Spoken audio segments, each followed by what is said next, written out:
Amén. Lo tenemos, Lucas 6, 46 al 49. Amén, todos lo tenemos. Y dice: ¿por qué me llamáis Señor, Señor, y no hacéis lo que yo digo? Todo aquel que viene a mí y oye mis palabras y las haces, os indicaré a quién es semejante. Semejante es al hombre que al edificar una casa cavó y hondó y puso el fundamento sobre la roca. Y cuando vino una inundación, el río dio con ímpetu contra aquella casa, pero no la pudo mover, porque estaba fundada sobre la roca. Versículo 49. Mas el que oyó y no hizo, semejante es al hombre que edificó su casa sobre la tierra sin fundamento, contra la cual el río dio con ímpetu y luego cayó, y fue grande la ruina de aquella casa. Inclina tu rostro, Padre, te pedimos que nos hables. Mayormente en estos tiempos que necesitamos reafirmar nuestra fe, reafirmar nuestras convicciones en ti, oh Dios. Te lo pedimos en el nombre de Jesús, que seas tú hablándonos, Padre. Para ti sea la gloria y la honra, Señor. Amén y amén. Pueden tomar su asiento. El tema de hoy es dos constructores, dos resultados.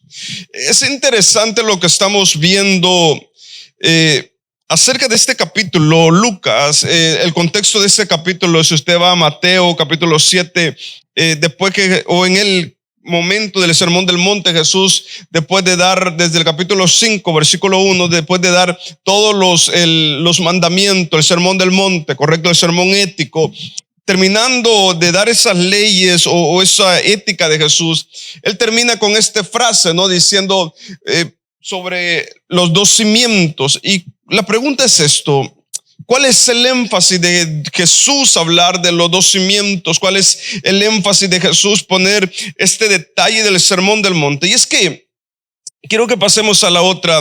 Primer punto, y me llama mucho la atención en el versículo 46, y dice: ¿por qué me llamáis Señor? La palabra Señor es de señorío, correcto. Mayormente no se le podía decir Señor a cualquier persona, sino solamente al Quirios, o sea, a César, a Herodes, alguien que tenía un nivel social o mucho poder, como en este caso como Donald Trump, correcto. Así que ese nombre Quirios o Señor se le otorgaba solo a aquella persona que tenía mucha relevancia social o mucha relevancia, mucho poder.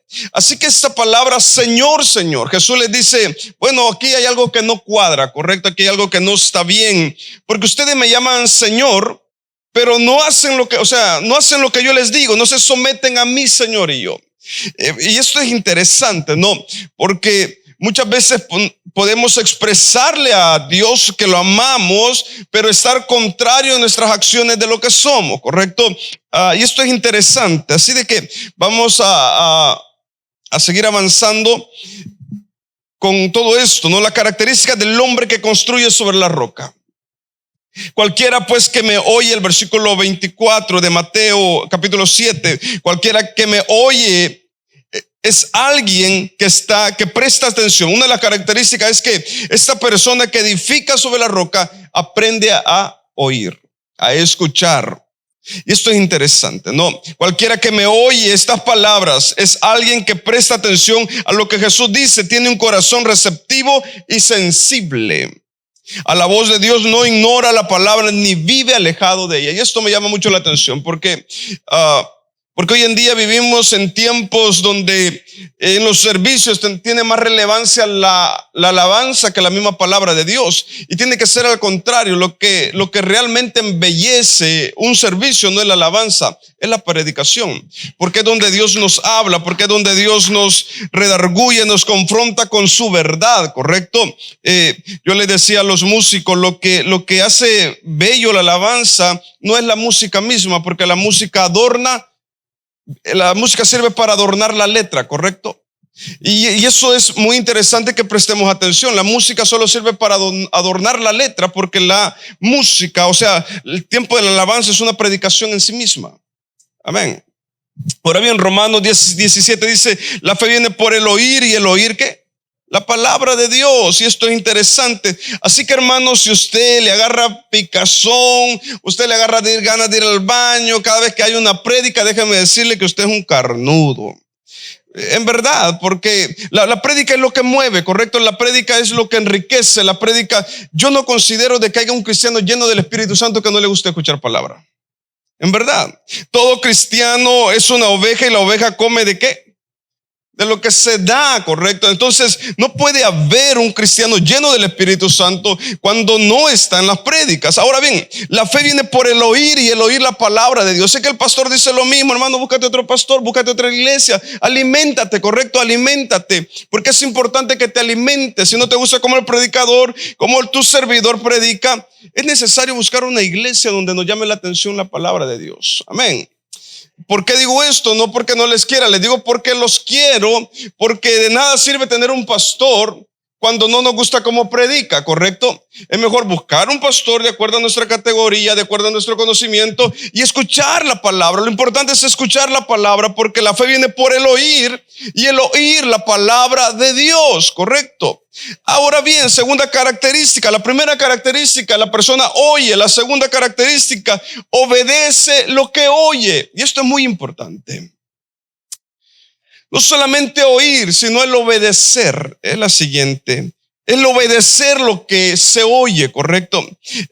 Y las hace, le compararé a un hombre prudente. En pocas palabras, la persona que edifica sobre la roca es una persona que oye la palabra atentamente, no vive alejado de la verdad, pero también la practica. Lo interesante de la escritura no es cuánto se aprenda de ella, sino cuánto estoy dispuesto a vivir de ella. Y esto es muy importante, correcto. Por eso Jesús les dice: ustedes me llaman Señor, Señor, pero no hacen lo que yo les digo que hagan. Una de las características, Jesús les decía en el Sermón del Monte: amen a sus enemigos, correcto. Bienaventurados los macarios, correcto. Bienaventurados aquellos pobres en espíritu, bienaventurados aquellos que por mi causa son vituperados, bienaventurados, correcto. Así que el evangelio es más que hablarlo, el evangelio es una praxis diaria. Eso es lo que nos hace diferentes. Vivir la palabra de Dios, oírla y vivirla, ¿correcto?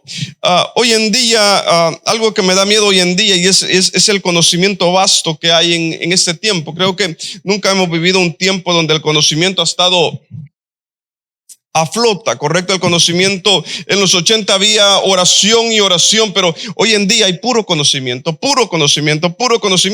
Y yo no voy en contra del conocimiento, a mí me apasiona estudiarlo. El problema que yo encuentro de este tiempo es que se ha descuidado la oración, se ha descuidado el ayuno, se ha descuidado la vigilia, se ha descuidado esas grandes cosas que marcan la pauta en la vida de la iglesia misma, porque la palabra de Dios no es para llenar tus conceptos o tu cabeza de conceptos, sino de sembrarte en tu corazón a tal grado que tú puedas vivir la palabra.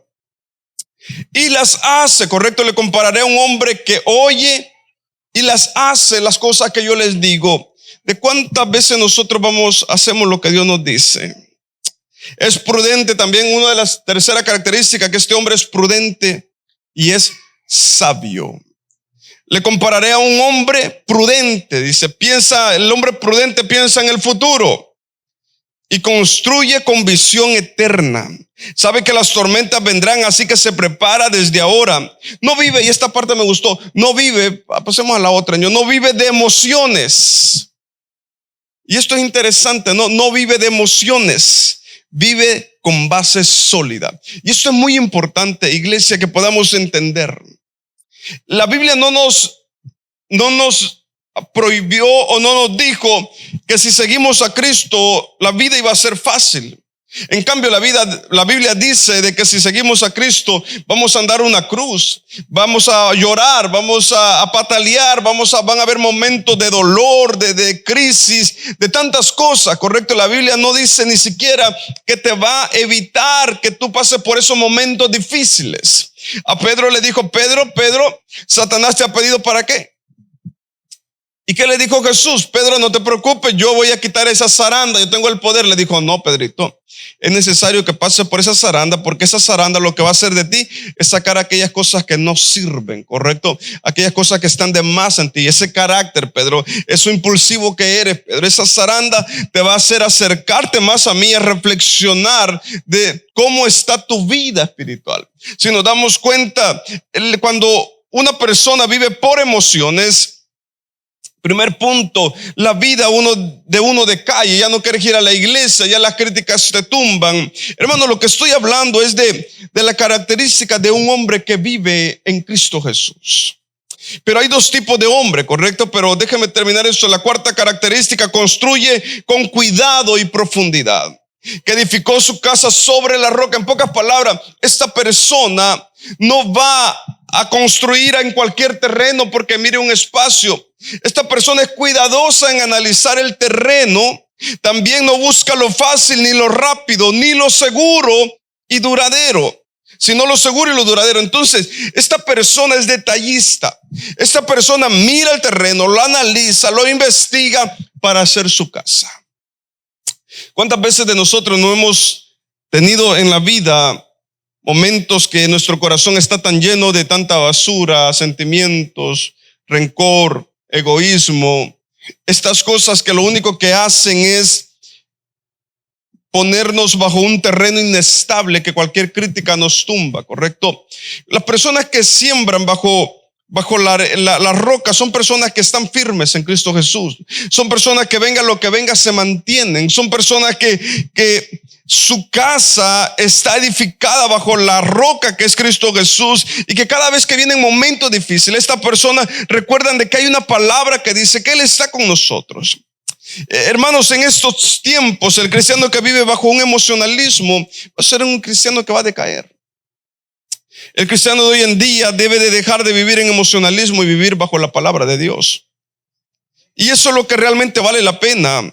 Su vida espiritual tiene raíces profundas, no apariencias superficiales. ¿Sabes que esto me llama mucho la atención de nuestros fundamentos espirituales? ¿En qué tú crees? Una de las preguntas, ¿no?, que hablamos acerca de los fundamentos. ¿En qué tú crees, hermano? Yo creo en Padre, yo creo en el Hijo, el Espíritu Santo, pero déjame hacerte otra pregunta. ¿Cómo está tu vida espiritual?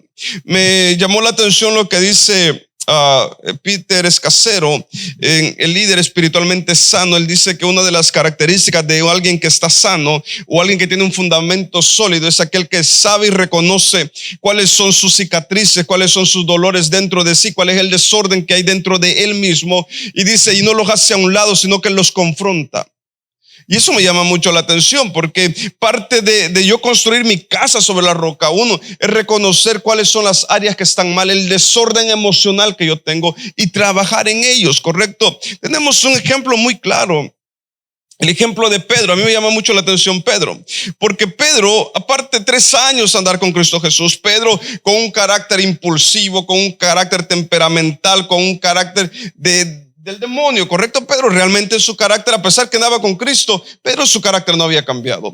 Y uno dice, ¿cómo es posible que Pedro andando con Cristo 3 años?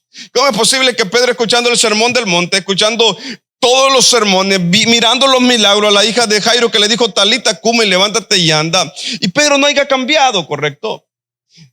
Y yo me pongo a pensar, ¿cómo es posible que estando con Cristo 3 años, durmiendo con Cristo 3 años, comiendo con Cristo 3 años, y Pedro no cambiar? ¿Te has preguntado eso? ¿Te llama la atención? A mí me llama la atención eso. Qué triste, ¿no? Qué triste llevar tanto tiempo en el evangelio y no cambiar aún. Qué triste adorar a Dios y aún no cambiar. Qué triste todavía leer la palabra de Dios y aún no cambiar, ¿correcto? La gente te dice, hermano, que está mal, hermano, que está mal. No, pero nos enojamos, ¿correcto? Y no cambiamos. ¿Sabes cuándo cambió Pedro? Cuando vino el poder del Espíritu Santo en él, en Hechos capítulo 2, Pedro comenzó a cambiar. Su actitud comenzó a cambiar. Su forma de pensar comenzó a cambiar. ¿Sabe por qué? Porque muchas veces y siempre lo que necesitamos es ser llenos del Espíritu Santo para que nos cambie, nos transforme y nos regenere. Pero a pesar de que seamos llenos del Espíritu Santo y a pesar que tengamos esa llenura de Él, déjame decirte algo, que necesitamos todos los días tener una disciplina de búsqueda con Él. Colosenses 2:7 dice arraigados y sobre edificados en el fundamento, ¿correcto? En pocas palabras, necesitamos comprender cuáles son nuestros fundamentos, nuestras raíces. Me gusta lo que dice Salmos capítulo 1, bienaventurado el varón que no anduvo en consejos de malos, ni en silla de escarnecedores se ha sentado, sino que en la ley de Jehová está su delicia y su ley medita de día y de noche. Será como árbol plantado junto a corrientes que da su fruto a su tiempo y su hoja, ¿qué? No cae. Y eso me llama mucho la atención, porque esa es la característica de un cristiano que tiene que mantenerse firme en el fundamento que es Cristo. No nos toca de otra. Hermanos, si nos dejamos llevar por las corrientes y si nuestra casa está inestable, tarde que temprano vendrán las pruebas, las circunstancias y vamos a irnos para el mundo. La quinta característica del hombre que edifica su casa sobre la roca, él resiste las pruebas. Y es que, hermanos, todos pasamos por pruebas, todos. Si te contara las pruebas ahorita, mi papá no, desde hace 1 año y medio no para de ir al hospital, todos los días de emergencia casi. Y son pruebas. Yo ayer hablaba con Dios y le decía, Señor, ¿cuál es el propósito de todo esto? Has sido un hombre que te ha servido, Señor, más de 50 años, ha dado todo. ¿Cuál es el propósito de todo esto? No me estoy quejando, Señor, pero solo me gustaría entender cuál. Tal vez no podré entenderlo nunca acá en la tierra, pero me gustaría preguntarte por qué. ¿Correcto? Y son cosas que uno dice, ¿qué está pasando? ¿No? ¿Qué ondas acá? ¿No? Pero cuando tú estás sobre la roca que es Cristo, no te va a tumbar nada, hermano. Van a haber momentos, no te digo que no vas a llorar porque dejarías de ser humano si no lloras en las pruebas. Pero van a haber momentos en la vida donde vas a llorar, vas a mirar al cielo y vas a decir, Señor, como que se te está pasando la mano acá, ¿no? Pero tú sabes de que Dios no le da pruebas a alguien que no podamos resistir, ¿correcto? Que las pruebas están ahí con un propósito y son para podernos acercar más a Dios. Me llama la atención que de todo Dios le saca una ventaja a todo, hermanos. Dios le saca un propósito a todo. Mira Job. Comienza el versículo bien llamativo. Me encanta porque la teodicea de Dios se ve bien palpable ahí, ¿no? Pero me encanta Job capítulo 1, donde dice que Satanás venía de rodear la tierra, correcto, y que Dios le pregunta, ¿no has visto a mi siervo Job que es justo, perfecto? ¿Y qué le dice Satanás? ¿Cómo no te va a temer si tú le das todo? ¿Y qué le dice Dios? Pues toca todo lo que tiene, menos su alma. Porque Satanás tiene un límite y sabes algo, que Satanás no puede hacer nada sin el permiso de Dios. Porque Satanás puede ser el príncipe de este mundo, pero Dios es el rey de este mundo. Dios es el rey del cielo y de la tierra. Dios es todo, correcto. Y Satanás no puede mover, no puede tocarte sin el permiso de Dios. Quiere decir que Dios está presente en todo. Y si te das cuenta, dice la Biblia que un día Job perdió a sus hijos, en un día Job perdió todo lo que tenía, correcto, su piel, porque Satanás le dice, ve y le dice, ¿cómo lo has visto? ¿Me han negado? No, pues ok, toca todo su cuerpo menos su alma, correcto. A tal grado que dicen los historiadores que los perros llegaban y lamían sus llagas, correcto, que agarraba piedra para rascarse, se echaba ceniza tibia o caliente para mitigar lo que le picaba, correcto. Y cuando tú preguntas, ¿dónde está Dios ahí? Correcto. Dios estaba presente dándole una lección a Job, una lección de vida, una lección de fe. Por eso Job más adelante dice, de oídas te había oído, mas ahora mis ojos te ven. Y esto llama mucho la atención porque las pruebas tienen un propósito. El apóstol Pablo dice de que las pruebas son momentáneas y pasajeras, pero cuando salgamos de ellas salimos con un peso y eterno mayor de gloria. ¿Cuáles son las pruebas a ti que te están turbando? ¿Cuáles son las pruebas que te están ahorita deteniendo para seguir en tu vida espiritual? Ahora bien, hay dos constructores. Uno, el sabio. Dos, el insensato. Quiero que pasemos a la otra, la característica del insensato. Uno, salió en blanco ahí, por fe ustedes miren, ok. Yo aquí lo tengo. Uno, su ruina es grande, ¿correcto? 2, oye la palabra pero no la obedece. Y esto me llama mucho la atención de la característica del insensato. Fíjate, cuando éramos jóvenes, ¿qué nos decían nuestros padres? No te metas con esa persona porque no te va a ir bien en la vida, ¿correcto? Y nosotros, ¿qué mirábamos? El cuerpo, ¿qué mirábamos? Su estilo, ¿qué mirábamos? Cómo hablaba, ¿correcto? Si era fresona o no era fresona, nos gustaba de acuerdo a nuestro parecer, ¿correcto? Así que si todo su movimiento lo mirábamos, ¿correcto? Si era la popular, todo eso nos llamaba la atención, ¿no? ¿Qué nos decía nuestro padre? Hijo, no lo hagas porque no te va a ir bien, eso no cuenta, el cuerpo no cuenta, hijo. ¿Y qué hacíamos? Ignorábamos, ¿qué? Porque lo que menos nos llama la atención son las cosas que más importan. En este caso, el cuerpo, tarde que temprano, a los 40 años envejeces. Tienes 3, 4 hijos, tu figura, la cual enamoró a Dios. Nosotros, papá, ya nos volvemos más gorditos. Todo. Ya nos cuesta aceptar que ya no somos la talla que éramos a los 20 años, ¿correcto? Y ya un poco a la fuerza ya aceptamos la otra talla, ¿correcto? Para acabar a los 3 meses nos damos cuenta que ese número no era, sino que era otro más, ¿correcto? Ya no era 32, ahora 34, 2 de un solo, ¿correcto? Y es interesante cómo es el hombre, ¿no? Muchas veces siempre busca lo más fácil. Busca lo exterior. Busca aquellas cosas que realmente no son duraderas. Y sabes que eso es llamativo porque esta metáfora que te estoy haciendo, por el hecho de que aun cuando nos vamos a casar, hay 2 decisiones más importantes en la vida del ser humano. Y 1, con quién te casas, y 2, cuando tú das tu vida a Cristo. 1, con quién te casas porque se supone que es para toda la vida, ¿correcto? Y cuando aceptas a Cristo porque es para toda la vida. Y aún en esas decisiones las tomamos muy a la ligera, ¿correcto? Nos ponemos a pensar y analizar, pero lo que menos prestamos atención es en su carácter. Es en el trato. Es en cómo nos mira, cómo nos habla. Hay indicadores que no podemos pasar por alto, ¿correcto? Indicadores que están ahí como alerta. Yo siempre digo, en la consejería o psicología siempre pongo este ejemplo de que el ser humano es como el semáforo, da luces verdes, amarillas. Cuando llega la amarilla, ojo ahí, porque es un indicador que tú tienes que hacer un alto con la persona, poner un límite firme antes que llegue, ¿qué? A la roja, porque si llegó a la roja ya muchas veces es demasiado tarde. Ya se han perdido los valores, ya se han perdido tantas cosas.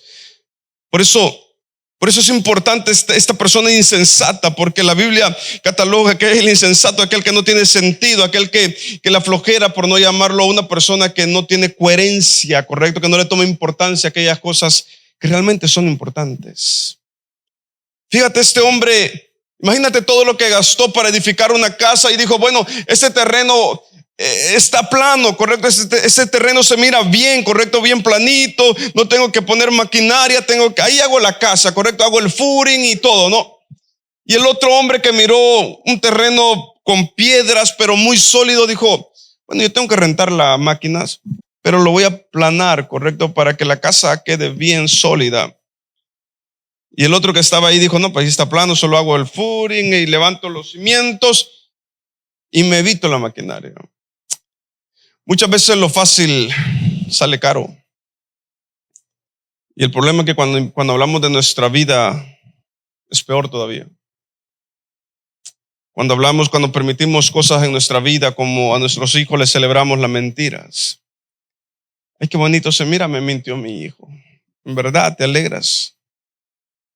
Mira, es que mi hijo se robó mi hija trajo un carro de la ROV, se le pasó. Y la máquina no hizo nada, ¿correcto? Así de que, déjalo, vamos, ¿correcto? En verdad.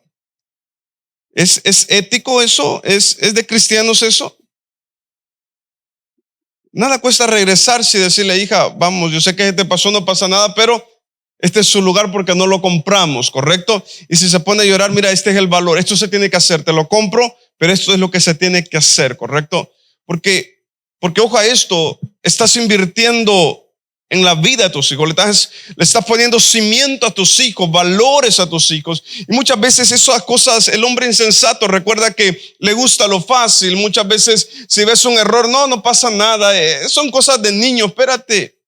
No son cosas de niños, son patrones que él está adoptando. Y esa adaptación se va convirtiendo en algo patológico y luego se va creando un hábito en esa persona, ¿correcto? Si te das cuenta, estoy hablando de la persona insensata que comienza a adoptar ciertos patrones en su vida. Cuando llega a un punto, se convirtió en un monstruo. ¿Por qué? Porque no supo sembrar, no tuvo fundamentos, ¿correcto? No nos vayamos lejos. El matrimonio es de insensato muchas veces. Cuando tú permites esa falta de respeto, el sábado hablamos un poco de eso, pero cuando vas permitiendo esas cosas, ¿correcto? Y tú estás dejando pasar y lo estás dejando pasar y ya no se vuelve, es que no sirve para nada, así ese tono, ¿correcto? Ya se vuelve, es que no sirve para nada. Y ya se vuelve a elevar un poco más la voz, ya se incrementan unas palabras con otro tono. Si te das cuenta, todo comenzó porque alguien no pudo poner límites. Porque el hombre insensato edifica su casa sobre lo inestable. ¿Cómo estás edificando tu casa tú, hermano? ¿Cómo tú llevas tu vida? ¿Cómo llevas tu vida espiritual, la vida de tus hijos, la vida de tu esposa? Hoy hablaba con mi hermano y le decía, estábamos hablando de la familia y le digo, mira, Oseas, la vida es esta. Cuando te casas ya no tienes que trabajar solamente en tu vida, ahora tienes que trabajar en tu esposa. No estoy hablando a nivel laboral, sino a nivel emocional, espiritual, intelectual y en todas las áreas. Tienes que trabajar, pero para tú poder trabajar, y ojo a esto, para tú poder trabajar en tu esposa, primero tienes que haber trabajado en ti mismo. ¿Correcto? Porque un enfermo no puede sanar a otro enfermo. Así que primero te sanas tú primero. Después que te hayas sanado, comienzas a trabajar en tu cónyuge. ¿Correcto? A trabajarla. Ella va a ser el resultado de tu trabajo. Su carácter es el resultado de tu trabajo. Así es. ¿O me equivoco? Ese es un trabajo, correcto, en equipo. Eso es sembrar. Eso es sembrar. Eso es poner fundamento sobre la vida, cuando la Biblia también dice que pongamos fundamento. Dice la Biblia también en Proverbios, me apasiona eso. He aquí pasé sobre la viña del hombre insensato y el hombre falto de entendimiento, donde la maleza había crecido, los cercos se habían derribado, correcto, y todo se había destruido, la viña. Y me llama mucho la atención porque el hombre falto de entendimiento y el hombre insensato estaban ahí, estaban mirando cómo se había arruinado eso y no hacían nada, porque uno era perezoso y el otro era falto de entendimiento. Y esto me llama mucho la atención. ¿Será que nosotros estamos así? Como el hombre falto de entendimiento y el hombre perezoso, estamos viendo que todo se está destruyendo, pero aún así no hacemos nada. ¿Sabes que uno de los problemas más grandes que tenemos los seres humanos es decir, pues ahí que veía ella, pues ella toma la decisión, pero espérate. El problema de la vida es que toda decisión que se haga en tu entorno te va a afectar a ti, aunque tú no tomes las decisiones. ¿Cuál es el problema de toda esta parábola? Una de las cosas que me llama la atención es que ellos conocían la Biblia. Tanto ellos conocían, Jesús le está hablando a dos hombres que aparentemente conocen la palabra de Dios, pero uno de ellos no la obedece. ¿Sabes qué es lo más triste de un servicio? Lo más triste de un servicio es que tú salgas diciendo, hoy no me habló Dios. Correcto. Porque el día que eso pasa, hermano, el día que Dios no te hable en un servicio, lógicamente si me vengo a hablar de la suegra, si me vengo a hablar de mi familia acá, lógicamente Dios no te va a hablar, correcto. Pero cuando se habla la palabra de Dios y tú estás consciente que se está hablando la palabra de Dios, pero tú dices, hoy no me habló Dios, ese día que en verdad pasa, ese día Dios ya nos ha llevado a la iglesia. Porque dice la Biblia en Hebreos capítulo 1, porque Dios hablándonos de muchas maneras y de muchas formas. Dios nos habla a cada instante. Y lo que más me preocupa de esto es que él conocía la palabra de Dios, pero no la obedecía. Otro de los factores es que cualquiera que pone y oye esta palabra y no las hace, correcto, es semejante al hombre insensato. ¿Será que nosotros estamos como aquel hombre insensato? Muchas veces lo que nos gana, yo les decía el sábado que de qué sirve que alguien gane en el matrimonio si solamente llenaste un vacío de un espacio de un ego a consta de corazones rotos, a consta de llantos, correcto, de nada sirve. El insensato escucha igual que el prudente, pero uno obedece a la palabra y otro no lo obedece. ¿Sabes? Lo difícil de esto es que en aquel día, ¿sabes por qué vamos a ser juzgados nosotros? ¿Sabes quién nos va a juzgar a nosotros? Nos va a juzgar la palabra de Dios. No va a haber otra forma que la palabra de Dios nos va a juzgar. Hijo,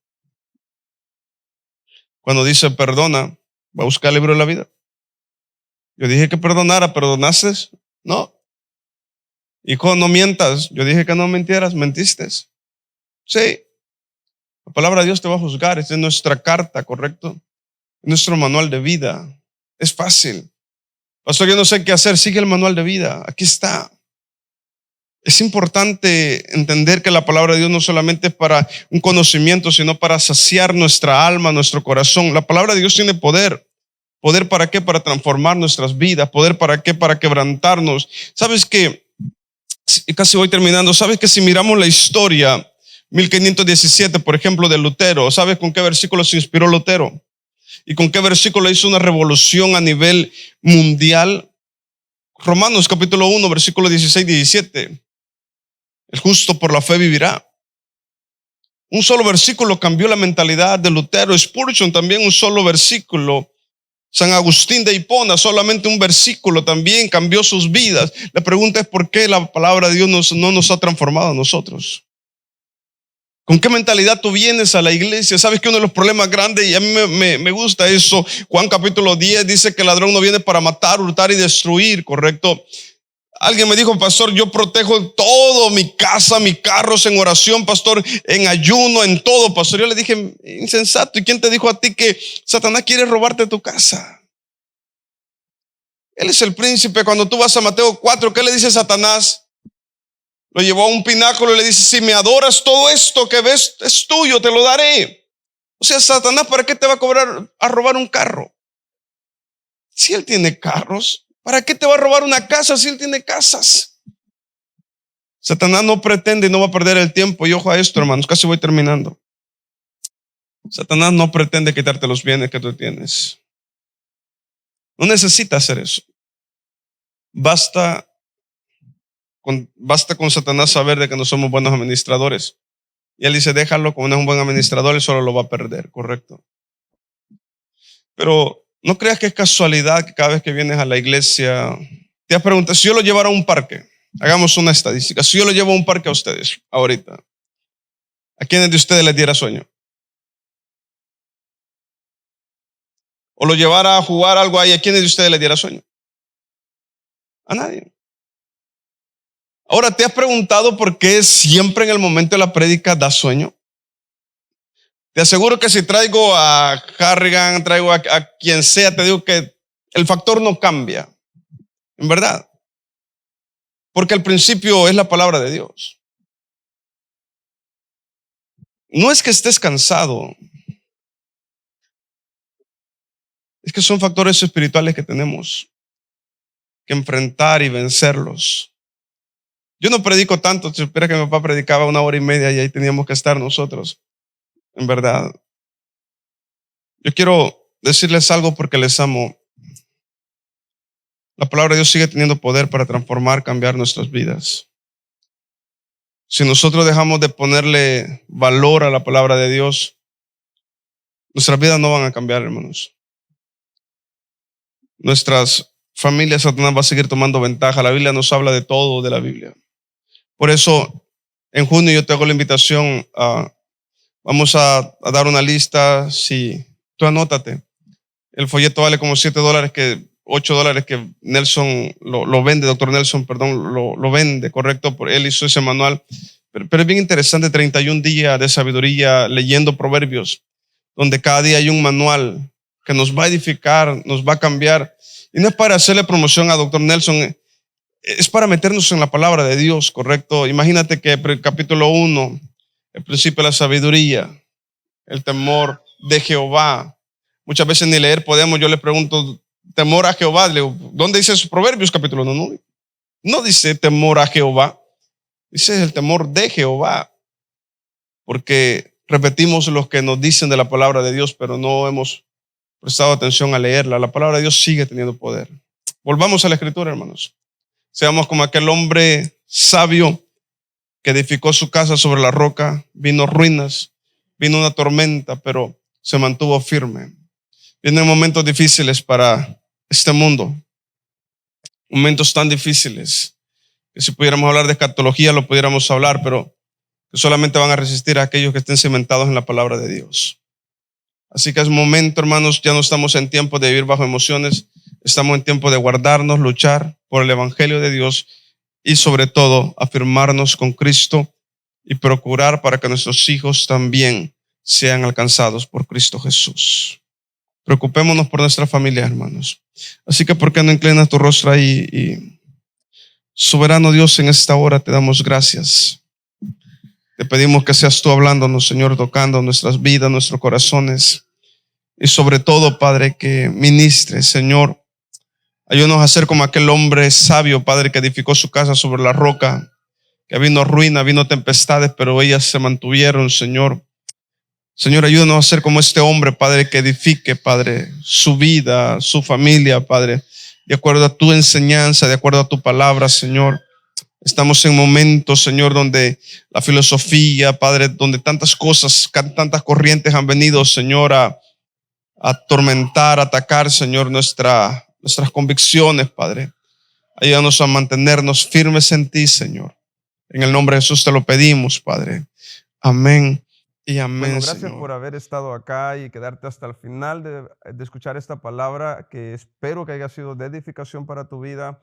También hemos estado orando mucho para que toda esta palabra haya transformado y esté transformando tu vida. Gracias por haberte quedado acá y apoyarnos a través de esta plataforma. Dios te bendiga y dale like. Bendiciones.